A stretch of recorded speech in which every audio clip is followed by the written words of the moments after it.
안녕하십니까. 신의균의 군사TV 디펜스 브리핑입니다. 오늘도 두 가지 소식 알려드리겠는데요. 독일에 미군들 많이 주둔하죠. 지금 전 세계에서 가장 많은 미군이 주둔하는 곳이 일본, 그 다음에 독일, 그 다음이 우리 대한민국인데요. 독일에 34,500명 정도 있습니다. 그런데 지난 트럼프 시대에 독일하고 사이가 안 좋아가서 그냥 철수하겠다, 12,000명 정도 빼겠다라고 했는데 바이든이 스탑 시켰는데 지금 바이든 정부와 다시 또 독일하고 사이가 안 좋아요. 그래서 지금 독일이 있던 미군이 점차적으로 빠지는 이런 모양새를 제가 어제도 알려드렸었는데 오늘 또 있습니다. 전투기가 지금 나오고 있습니다. 그리고 미 해군이 이 규슈 또는 남중국해에서 완전히 러시아와 중국 잠수함을 꽁꽁 매르는 것 같습니다. 엄청난 장비들을 초대량으로 구입을 했는데 보겠습니다. 최근 독일 주둔 특수전 부대 일부를 발칸반도의 알바니아로 보내기로 결정한 미국이 이번에는 유럽 배치 공군력의 핵심 전력 중의 하나인 스팽달렘 공군기지의 전력을 폴란드로 이동 배치했다는 소식입니다.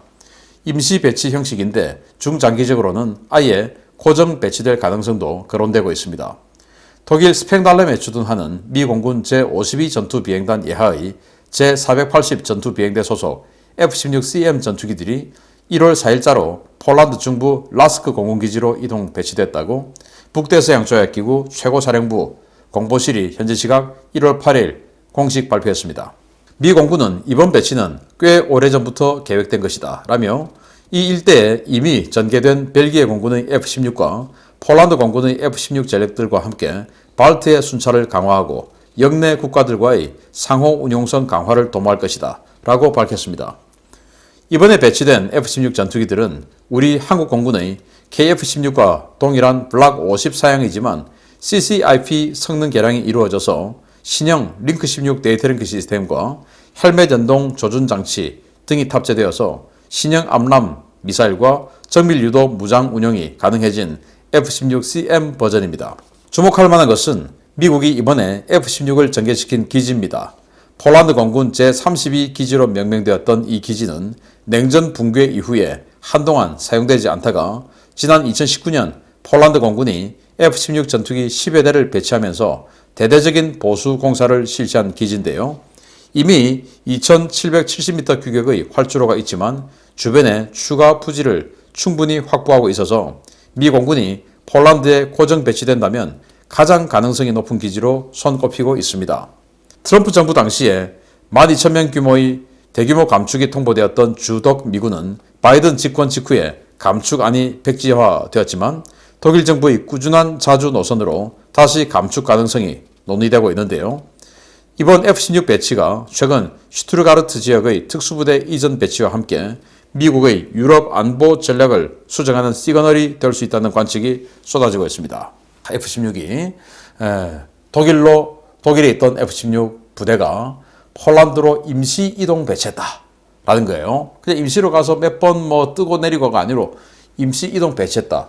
그래서 이 기지가 32기지라고 해서 과거 냉전시대 때 폴란드가 운영했던 곳인데 당연히 이제 독일하고 싸우기 위해서, 서독하고 싸우기 위해서 만든 기지 아니겠습니까?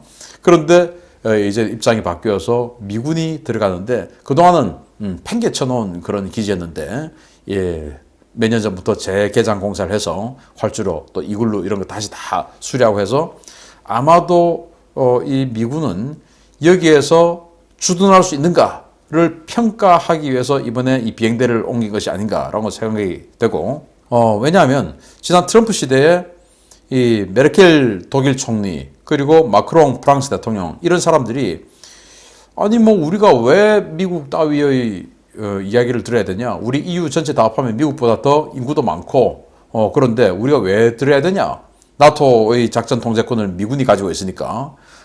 그래서 일부 전작권에 대해서 잘 모르는 분들은 나토는 해당 국가가 보낸 일부 군대만 있기 때문에 미국이 전작권을 전부 다 그 해당 국가에 대한 전작권을 전부 다 행사하는 건 아니다라고 이야기하지만 지금은 편의상 일부 그냥 몇만 명씩 또는 몇천 명씩을 나토에 파견해놓고 있지만 나토 국가들이 전쟁이 발생하면, 특히 러시아와의 전쟁이 발생하면 전 군대가 다 나토의 지휘를 받게끔 되어 있습니다. 따라서 지금은 평시에는 그냥 일부 파견한 이 군대에 대한 그런 병력에 대한 통제권만 가지지만 실제 전쟁이 발생하면 전 병력에 대한 통제권을 미군 사령관이 당연히 이제 지휘를 하게끔 되죠. 그게 이제 나토의 전시작전 통제권인데 그걸 이제 메르켈 총리하고 마크롱 대통령이 우리가 왜 그래야 되냐? 우리 유럽군 따로 만들자. 뭐 이렇게 해서 미국과 갈라서는 이런 정책을 추진했죠. 그래서 미국이 그래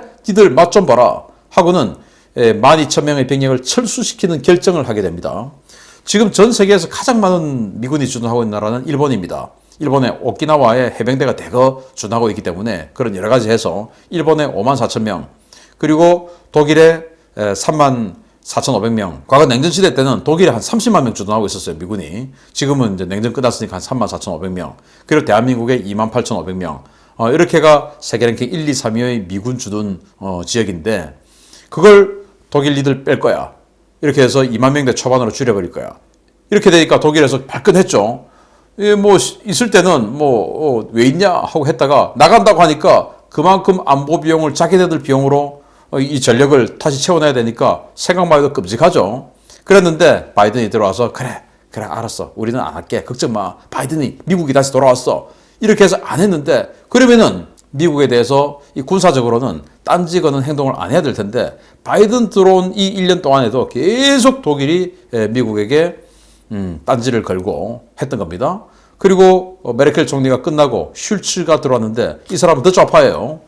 그래서 이제 미국이 알바니아로 특수전부대를 이동하고 에스토니아, 라트비아 이런 발틱 삼국으로 또 전력을 또 이동 배치하고 또 폴란드로 또 이런 식으로 이제 전투기를 옮기는 그런 계획을 짜고 있고 뭐 이런 상황인데 아무튼 반미 자주 하면 멋있긴 하겠죠. 그렇지만은 그 비용은 과연 누가 부담을 하냐? 국민들이 부담해야 됩니다. 이건 대한민국도 마찬가지고 독일도 마찬가지입니다.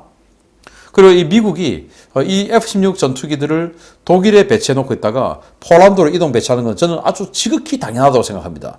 냉전시대 때는 서독이 최일선이었기 때문에 이런 경량 전투기들을 서독에 배치해 놓고 있어야 되죠. 항속거리가 짧으니까 F-16은. 그런데 이제는 서독, 그 다음에 동독, 그 다음에 폴란드였죠. 그런데 그 동독이 이제는 독일이 되었고 그 독일의 서쪽 지역에 있는 이 스팽달렘 기지에서 벨라루스까지 가려면 너무 거리가 멀어서 항속거리가 안 되죠. 그런데 폴란드도 이제 나토입니다. 나토의 최일선이 되었죠. 과거에는 바르샤바 조약기구의 최일선이었지만 그러면은 항속거리 짧은 이런 F-16들은 당연히 폴란드에 가서 작전하는 게 맞다라는 거 아니겠습니까?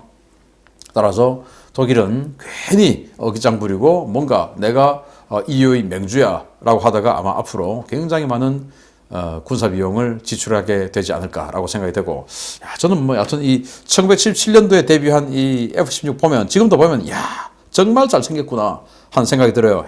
이거 보면 이 암람 공대공 미사일 딱 달고 여기도 사이드와인더 달았네요. 사이드와인더. 또 여기도 암람 딱 달고 또 여기 이제 공대지 유도폭탄 또는 이런 공대지 무장탄 자리 비어 있고 어딘가에서 아마 폭격 훈련을 하고 왔겠죠. 그리고 보조 연료 탱크 그리고 정밀 유도 타겟팅 포와드 딱 달고 못하는 게 없는 작지만 못하는 게 없는 대단한 전투기 F-16. 우리 한국에도 지금 F-16 업그레이드 했는데 정말 기대됩니다. 아무튼 나토 소식 알려드렸고 또 이번에는 미국 소식입니다. 미 해군이 아무래도 일본 규슈에서부터 대만, 필리핀을 연하는 선까지 중국이 절대 뚫을 수 없는 대잠 저지선을 구축하려는 모양입니다. 미 해군이 지난달 무려 18,000개의 공중 투하식 소노부이를 주문했다는 소식입니다. 미 해군이 P-8A 포세이돈 해상 초계기에 탑재하기 위한 공중 투하식 소노부이 ANSSQ-125를 무려 18,000개나 동시에 발주해서 화제가 되고 있다고 파퓰러 메카닉스가 보도했습니다. 2021년 12월에 체결된 이 계약은 약 2억 2,230만 달러에 18,000발의 소노부이를 구입하는 내용을 골자로 하고 있는데요. 이번에 도입되는 ANSSQ-125는 모두 P-8A급에 탑재되는 공중 투발용입니다. 소노부이는 공중에서 투발해서 수면 위의 부표와 연결해 사용하는 일종의 일회용 대잠 센서인데요. 해상작전 헬기 또는 해상 초계기에서 투발해 잠수함 은거 예상 해역을 수색하거나 액티브 핑을 방사해서 적 잠수함의 접근을 억제하는 역할을 하는 소모성 장비입니다. ANSSQ-125는 P-8A 한 대에 최대 129개까지 탑재되는 소노부이로 크기에 비해서 그 민감도가 매우 뛰어나 조용한 디젤 잠수함도 효과적으로 탐지해내는 것으로 알려졌는데요. 미 해군은 2013년도부터 ANSSQ-125를 도입해왔지만 이렇게 많은 양을 동시에 발주한 것은 이번이 처음입니다. 전문가들은 미 해군이 이처럼 많은 소노부이를 발주한 것은 중국과 러시아의 수중 전력이 크게 강화되고 있는 것에 대한 우려를 반영한 것이라고 전하고 있는데요.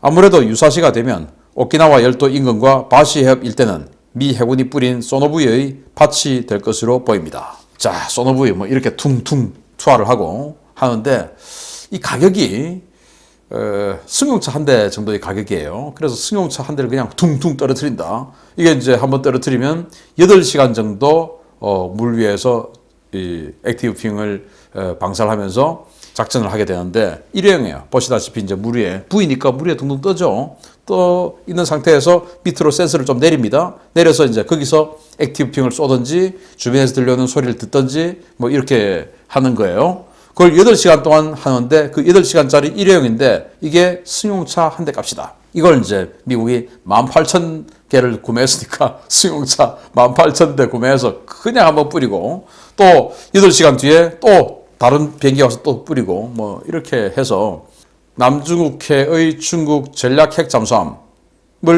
찾는 임무, 그리고 러시아에서 지금 포세이돈 핵 어뢰 장착해서 곧 실제 배치하지 않습니까?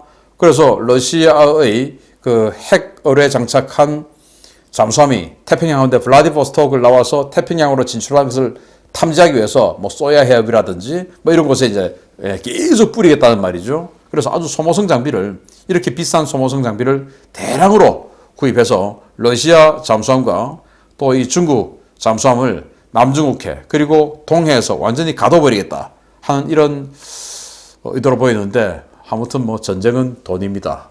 돈 많이 벌어야 됩니다. 마치겠습니다. 감사합니다.